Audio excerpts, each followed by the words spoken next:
Our first hymn is number 16, "'Tis a Gift to be Simple." Please rise as you're able. To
Good morning, and welcome to the Universalist Unitarian Church of Farmington. My name is Beverly Church, and I'm a member of the UUCF Vocal Ensemble, and we have our big event coming up on December 10th, which is the all-music service.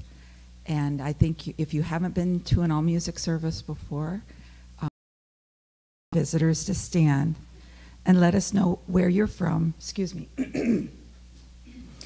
and how you heard about us. We'd love to meet you.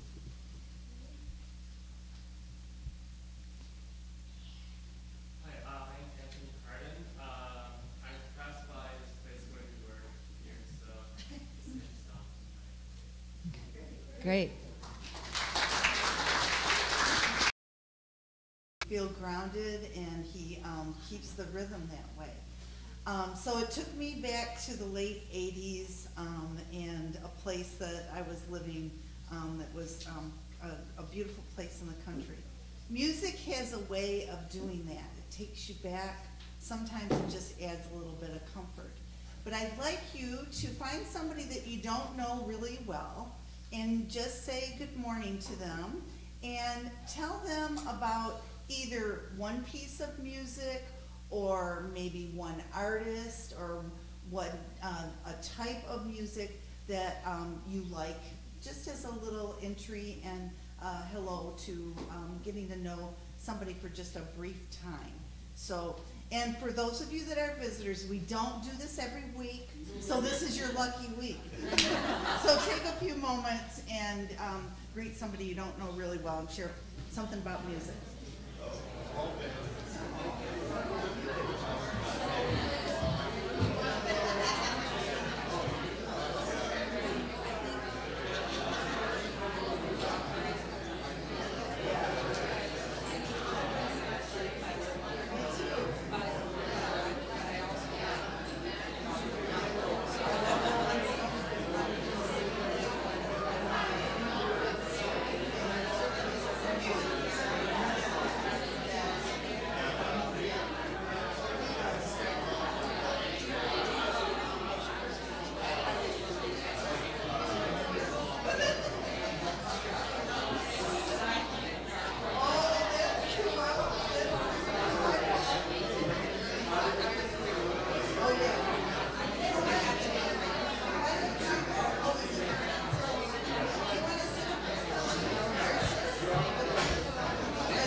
Yeah, this is good every so often.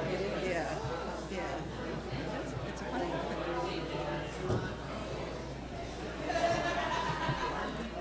So Bonnie Raitt, how many of you know a Bonnie Raitt song?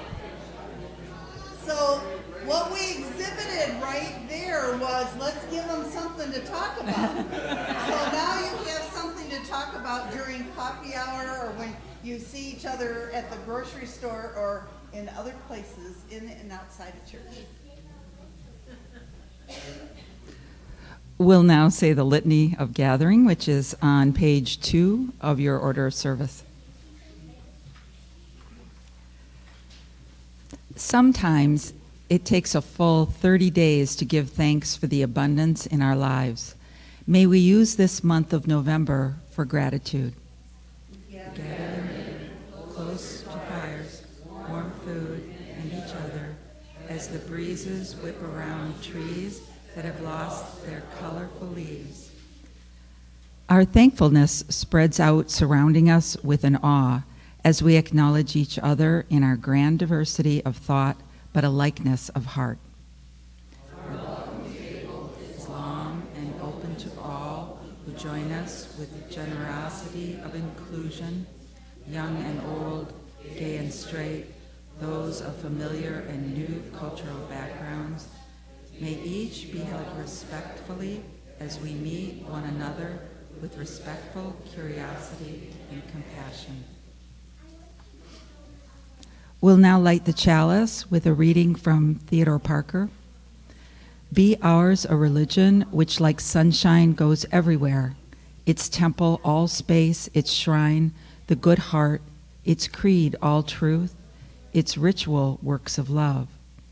We light our chalice to the strength of faith founded by putting our Unitarian Universalist principles into action.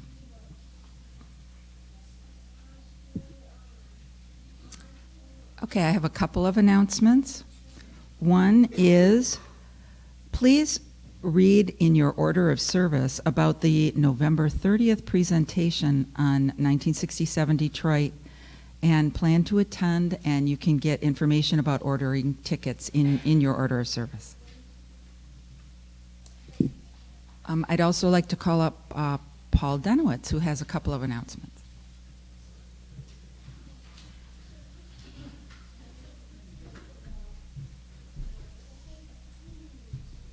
I think we're going to have to get a bigger front pew. Longer. More kids, more kids. Thank you very much, and I'm so excited about today. And also I'd like to say, if there are any veterans, certainly in our group, please stand and be recognized. And I am one, veterans. Thank you very much.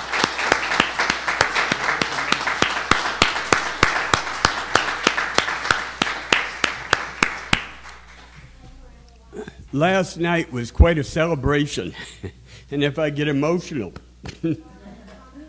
I deserve it. We raised over $22,000 at this year's auction. That's over $3,000 more than we did last year. So it was a great event. And I'd like to thank Linda Brown. The meal was phenomenal. It was Julie Adis, Tom Adis, Ted Goldberg, Barb Eglinton, Sandy Karolak, and John Benarowitz, and George Rourke, and Linda Rourke, especially Linda Rourke, who wrote the book and did a phenomenal job. So well done. But also on that same vein, we reached our goal of $60,000 for the parking lot. We now have $120,000. That brings together, in 2 months, we've raised $142,000 to you. Thank you very much. Well done. Thank you. Thank you, Paul.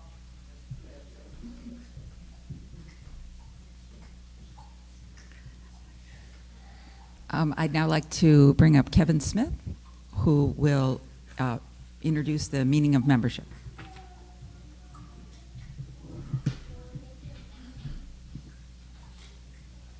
Good morning. I am Kevin Smith, here, and I'm here representing the membership committee here at UUCF.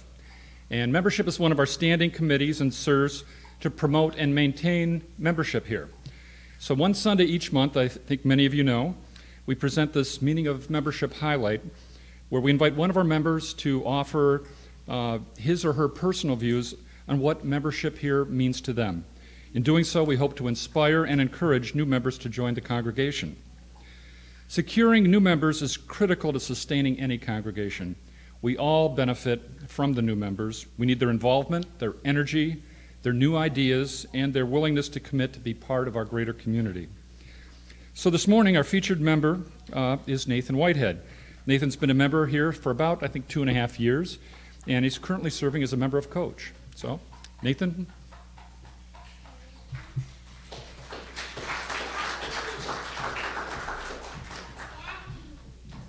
Hey, buddy. Good morning, everybody. I'm Nathan. It was about 3 years ago that we walked through these doors for the first time. I was raised in a Lutheran upbringing, Maggie in a very Catholic upbringing, and as we had gotten older, we formed our own opinions and our own beliefs of things that we did believe, things that we did not believe. But we had 2 young boys. Elliot was 3 at the time. Holden was a very small person. And we wanted to find a community where they could help, they could get some answers, they'd feel safe to get ask questions, and kind of form their own path. And we thought that this was a great spot for that.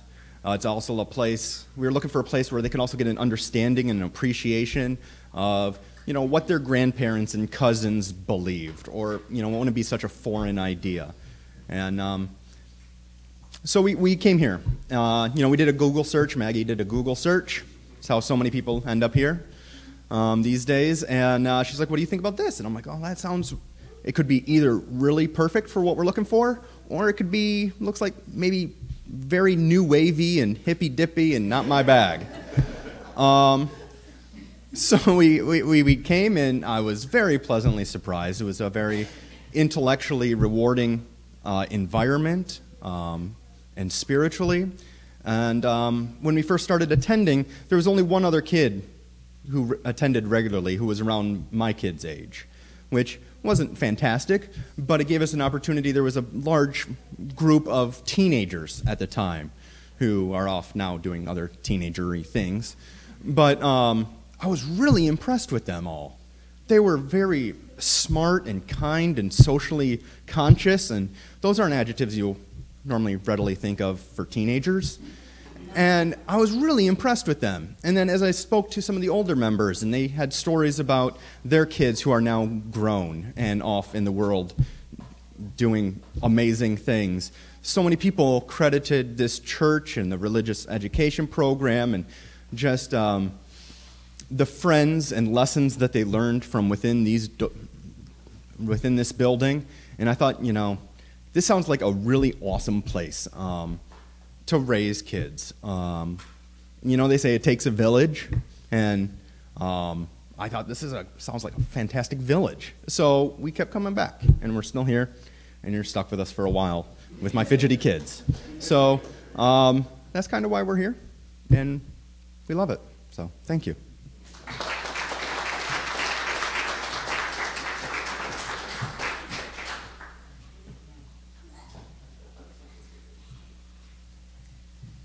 I'd like to call up Susan Leitner. 15 years ago, I became involved with the Michigan Unitarian Universalist Social Justice Network, MUSGEN. MUSGEN sounds like a cough syrup, but it's kind of a cough syrup for the world because it's an organization that reaches out to change legislation, to work as advocates for people in need. It works on water policy, et cetera, and it's amazing.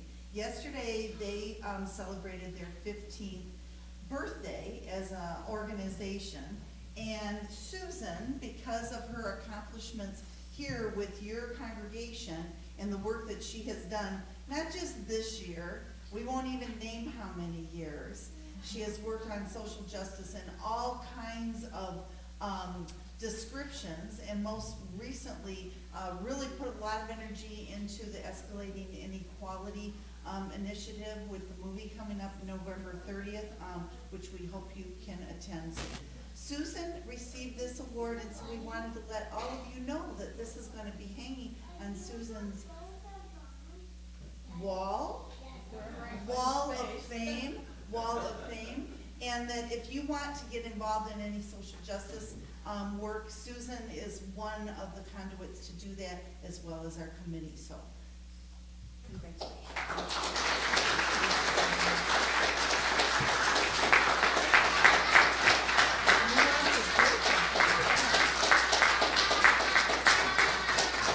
and Susan has a word. Some of us come here, as Nathan said, because we've got kids and we want them to learn and experience a broader world of belief and thought and compassion and understanding. Others of us come when we're a little older, like 40, because you've always done social justice stuff, but would like support doing it in a larger group, a group that accomplishes stuff and sticks with it year after year after year after year. And this church always has. They have always been heavily into social justice activities. They change over the years because the world changes, but it means a great deal. We're not a large denomination, but we accomplish enormous amounts and influence a lot because of our persistence and our point of view and our ability to gently convince other people or march right in their face. So whichever appeals to you, you can find it within UUs. Thank you. Thanks.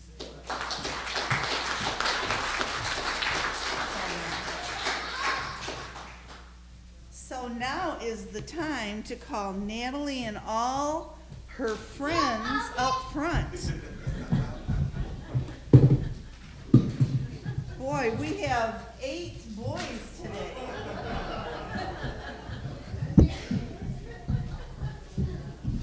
Oh, we have 8 boys and we have some friends that came. Yes, some friends that. Oh, goodness, I need something to assist me. The famous pink sheet. So we are coming up into a special time in the next few weeks. We're going to start getting really excited about special foods and special friends and lots of decorations. And there's no question at the end of my statement, so I'm not the cookie. Nope, nope, nope, nope. Look at that clock. Tick tock, tick tock, tick tock. Reverend Leonetta's got to move fast now. Watch. Okay, don't you do it. No. So there is a very famous shape that some of you see a lot of. And this is the famous shape. So no clues, no clues. So does any? It's corn. What else? It looks like a shell? It looks like a rhino.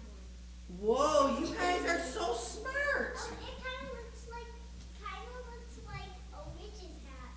No, it's for to put food in. It's for to put food in. Well, let me tell you the story. Okay, close your eyes so that you can actually picture this in your mind. Close your eyes. Okay. Very long ago, people who lived in Greece believed in many gods who, like their special people, could do special things. And there were ordinary people, and they got hungry and thirsty, and they got excited. The gods had a king named Zeus. When he was a baby, he fed on special milk from a goat. And one of the goat's horns was later broke off, and it was always overflowing with food. And so that symbol of the curled horn became you're going to love this word, cornucopia. Everybody say it. Cornucopia. So usually you see the cornucopia like with lots of food coming out of it, pumpkins and squash and corn and flowers. And you watch in the next couple weeks, every time you spot one, you tell your mom or your dad or your teacher, there's another cornucopia. They're going to be everywhere. And what they remind us of is of this.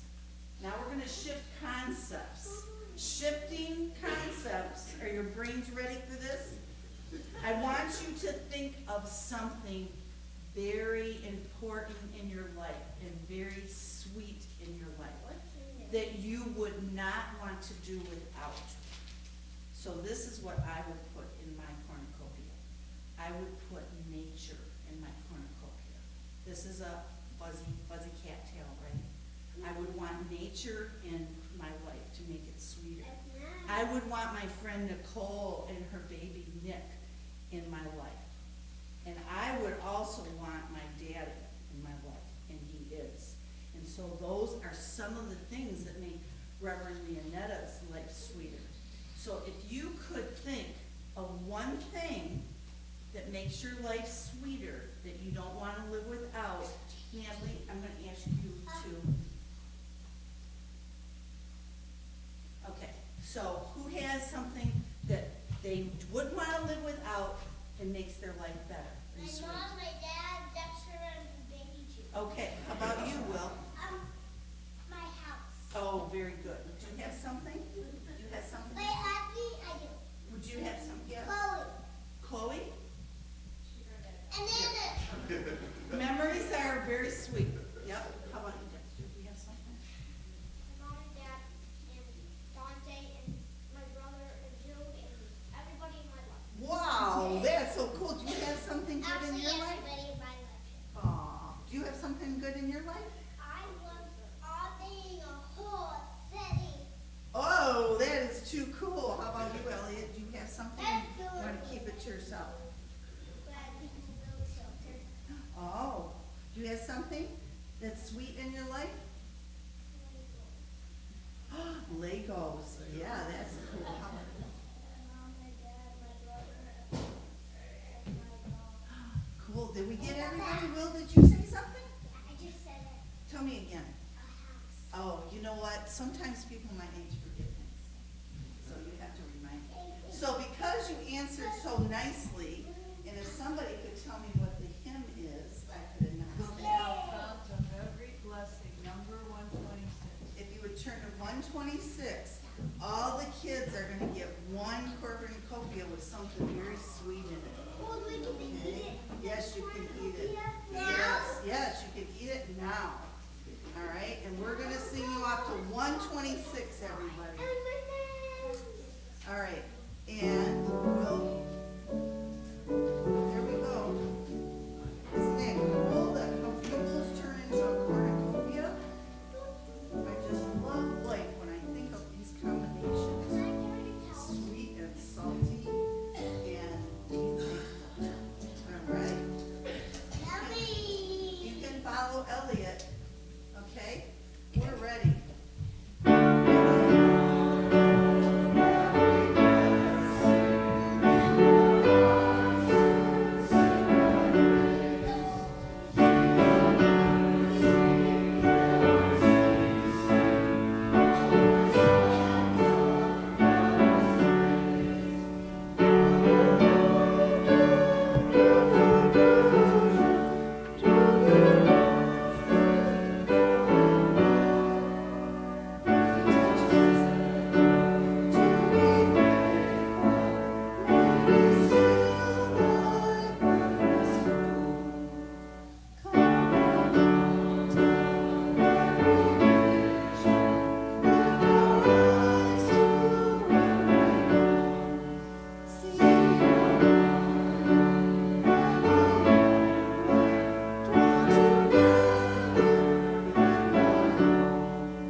So you know that it's a story for children of all ages, or a children's story for all of us. So we all have to think about what sweetness we hold in our cornucopia.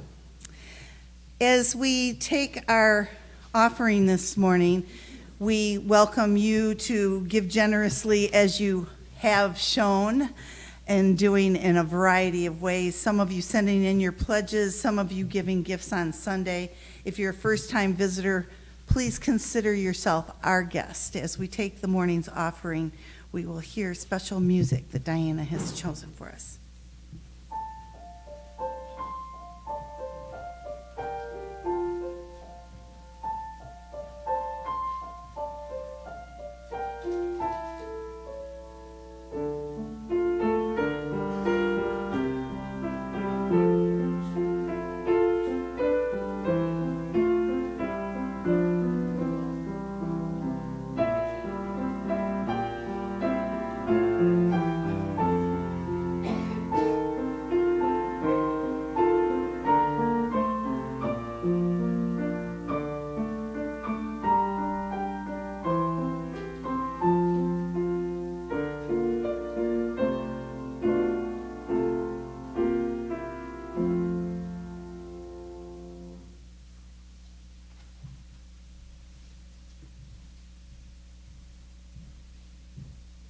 Some of you have had joys or concerns or sorrows that have crossed your path in the last couple of weeks that you would like to draw our attention to. We invite you to come up from the microphone and introduce yourself by first name, or if you would like to share from your seat, you're able to do that. And share with us a piece of what has been happening in your life that you would like our energies to be focused on.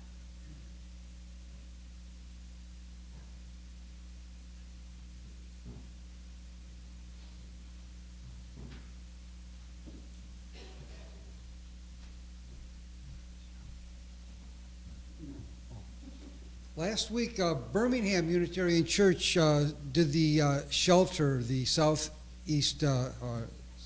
Oakland shelter, and it's great to go there. Leonetta, of course, was there interacting with people, and we were able to do some music, and I was able to work with one of the women, helping her with her resume.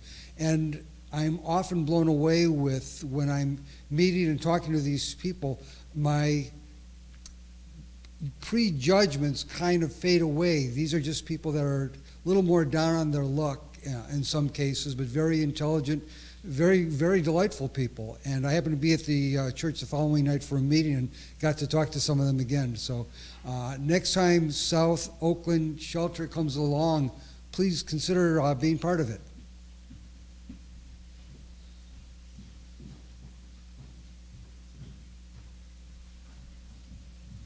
Hello, my name's Elizabeth Knight. I have a couple joys and then a concern. Joys last night, first of all, thank you for those who bid on my offer of yard work. I didn't think it would be that valuable, so I'm kind of flattered, and I hope it is a big help to those individuals. Also, thank you to the couple who dressed as the Coneheads, because that made me laugh all night. If you're not familiar with the Coneheads from SNL, their cover as aliens was that they were from France. It made me laugh. It was totally hysterical last night. And then lastly, was it last week or the week before, we had the woman come and speak about immigrant rights? It was last week, I think. I just wanted to ask for prayers and well wishes for my husband, who's actually helping a student who's immigrant here. And there are some legal battles he's trying to assist with and help get her the resources that she needs so that she can stay here where she'd like to be. So, thanks.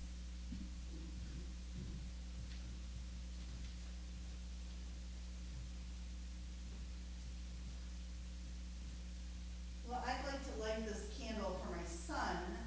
He's an old, mature guy of 47, and he was in the hospital last week for 6 days struggling with his blood pressure and the new lifestyle change that it looks like the whole family will codependently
There was a pilgrim named Winslow.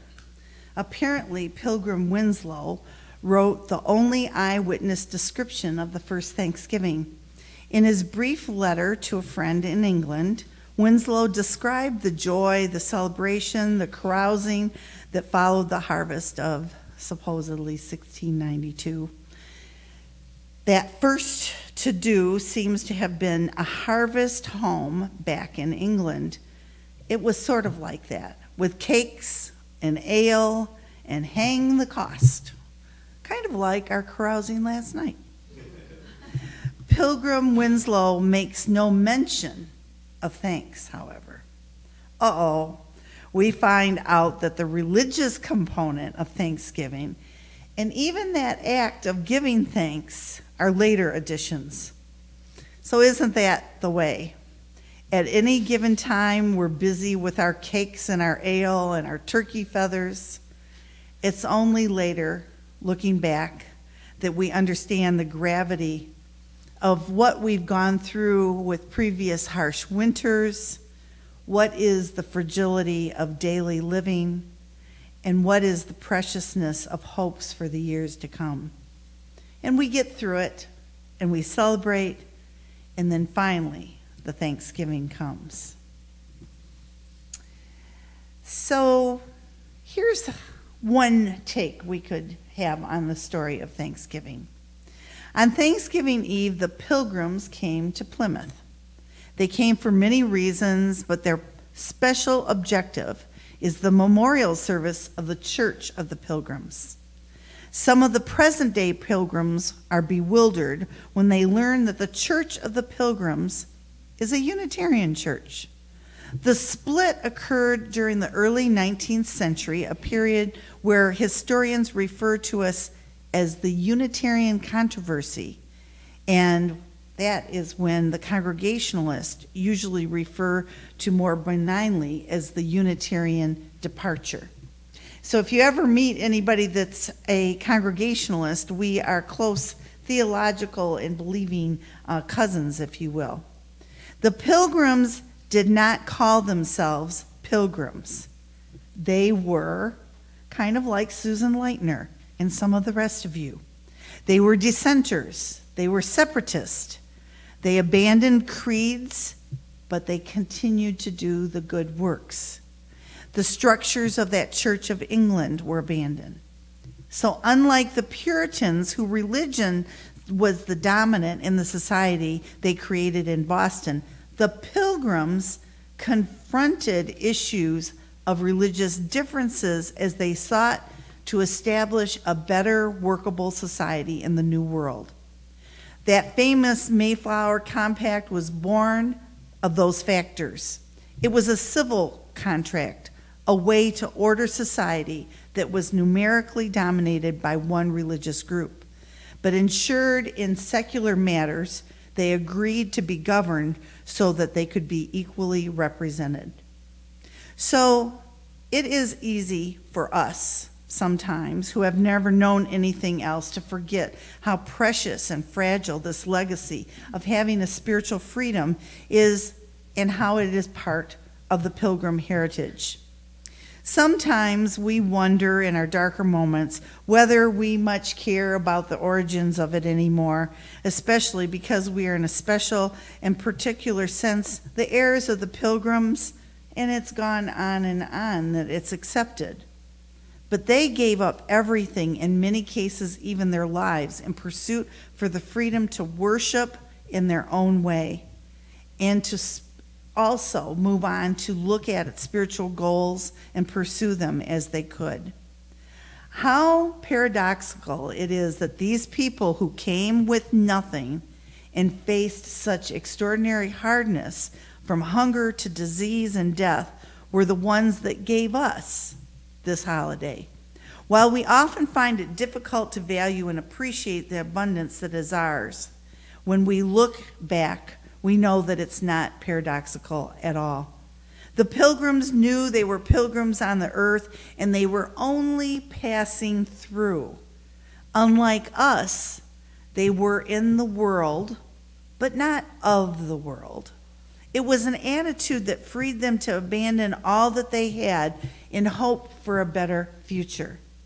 When you hear Nathan speak today, and you hear Susan also speak about why they are here in this congregation, we know we can create a better future, and we are passing through, and we're not creating that better future just selfishly for ourselves.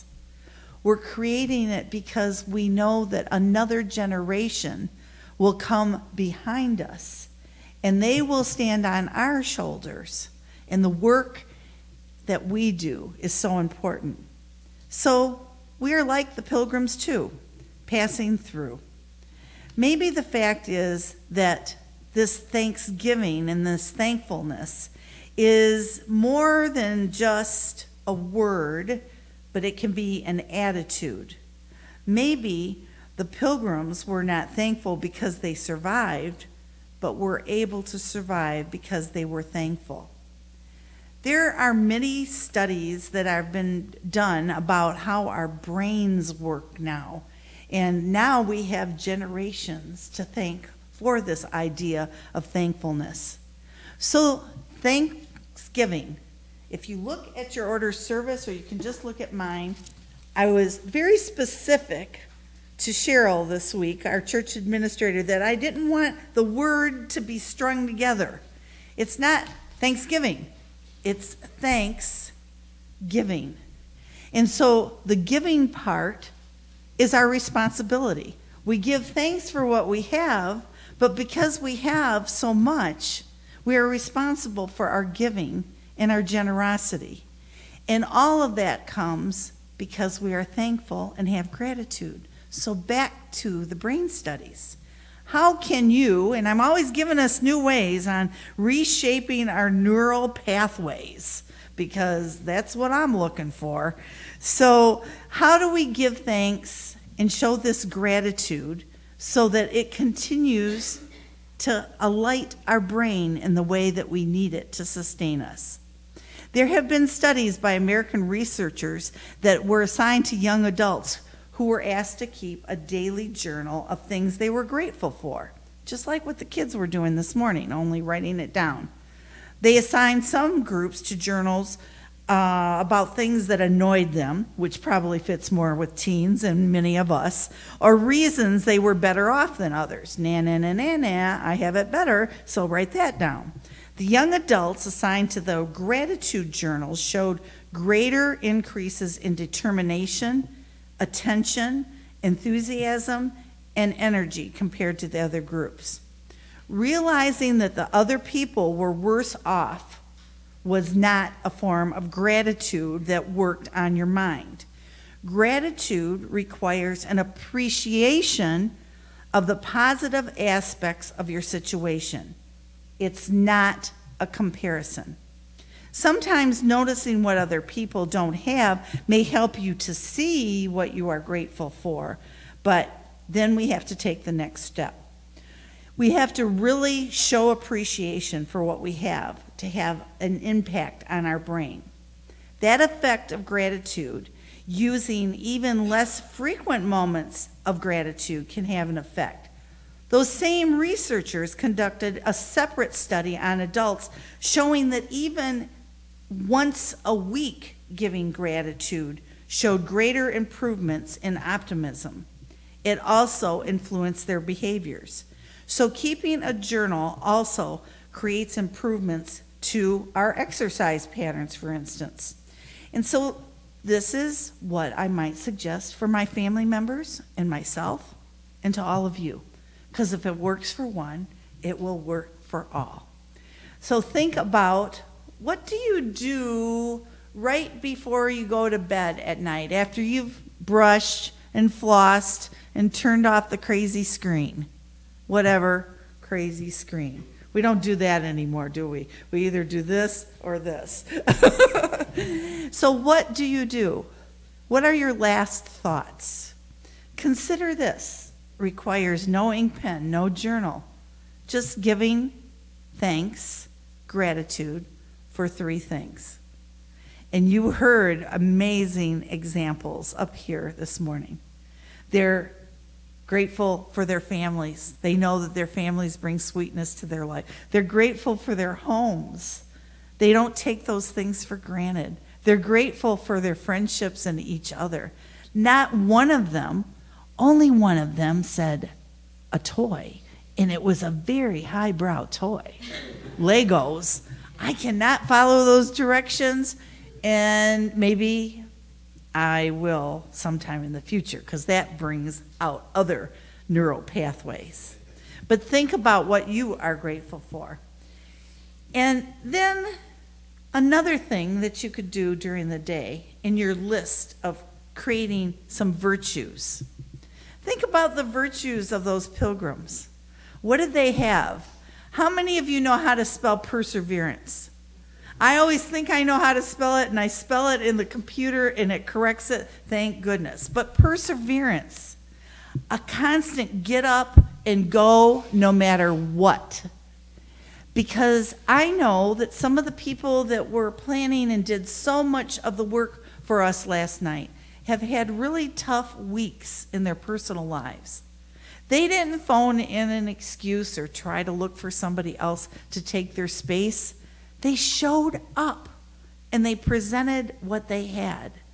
And that's what we need to do, is show up and present what we have. It's truly a gift. So when you look at those characteristics of what a strong person is about, it's perseverance, and then it's those sometimes what we consider soft words, or words that take at least 3 sermons to explain: faith, hope, and love. What else would you add? Fortitude? Would you add honesty, courage, tolerance, kindness, empathy, loyalty? How about humility? How about respect and wisdom and serenity and self-awareness? All of those words become characteristics that we can be grateful for. So I want you to think about what a generous soul would look like.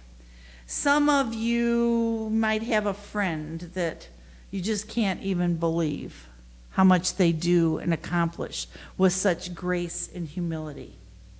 Some of you have experienced surprises. I'm going to share a little story from a UU colleague, Phyllis O'Connell. There was a paragraph newspaper article describing a subway platform during rush hour in Grand Central. A train pulled in, and a well-dressed woman who had just left the train realizes that she's only holding one of her gloves. She looks back onto the train and spots the other matching one on a seat. It's obviously too late to dash back to retrieve it. So with a cavalier shrug, she flings her arm out just before the doors close and tosses her remaining glove onto the seat so that they will be together when they are found. The train pulls away. This woman, instead of holding on to one remaining glove, a useless reminder of her accidental loss and feelings of frustration and anger, with just one movement, changes the whole action to an act of generosity in one gesture. So that is what I want you to be left with today. How are you going to change something in your life with one gesture? Sometimes it means changing your mind at the last minute. Sometimes it means changing your words at the last minute. Sometimes you don't have to change your beliefs in order to change your attitude. And I'm sharing this 2 weeks early because I'm not in the pulpit next week to remind you that whoever you eat Thanksgiving dinner with, if you're in a crowd, there's going to be at least one person that doesn't believe the same way you do. And so, are you going to use that occasion to build a wall? Oh, why did I have that thought? Or build a bridge? And it's up to you. It's not a day for conversion. It's not a day for guilt. It's a day for thanks and forgiving. And the giving part may be the generosity of thought and word that you offer. There are some in our congregation that will not be attending a large dinner. There are some in our congregation that can't come through our doors anymore because of their illness. I will tell you that I am so thankful to still be practicing ministry, to be able to visit our homebound friends and have the most amazing conversations with people that their health is failing, that they meet these challenges, but they give me their stories of perseverance. And it's just a true gift. So for some of you, that will be your conversation starter on Thanksgiving. When you're waiting for that turkey to get done, when you're waiting for somebody to show up that's a little bit late, ask somebody how they have persevered this year. What characteristics have they used? What were they taught to get through their life at this time? And not just what they are thankful for, but what they are able to give back. Continue to revamp your brain in a variety of ways, from Om to Namaste to thank you. So be it. So we're going to revamp your brain a little bit because we have a new hymn to sing. In the teal hymnal, oh my goodness.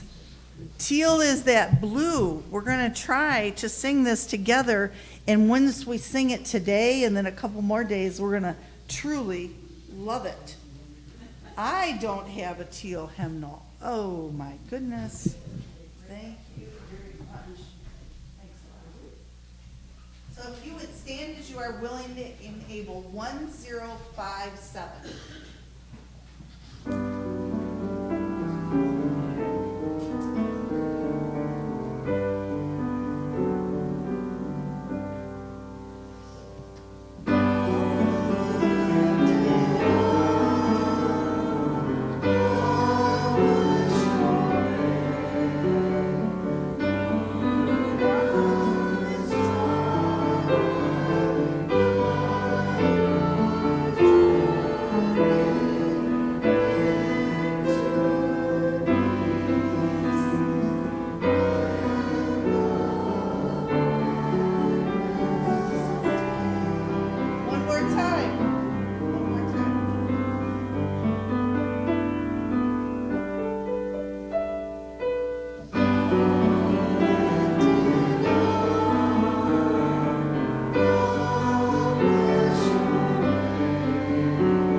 Drink coffee in my mind makes these connections.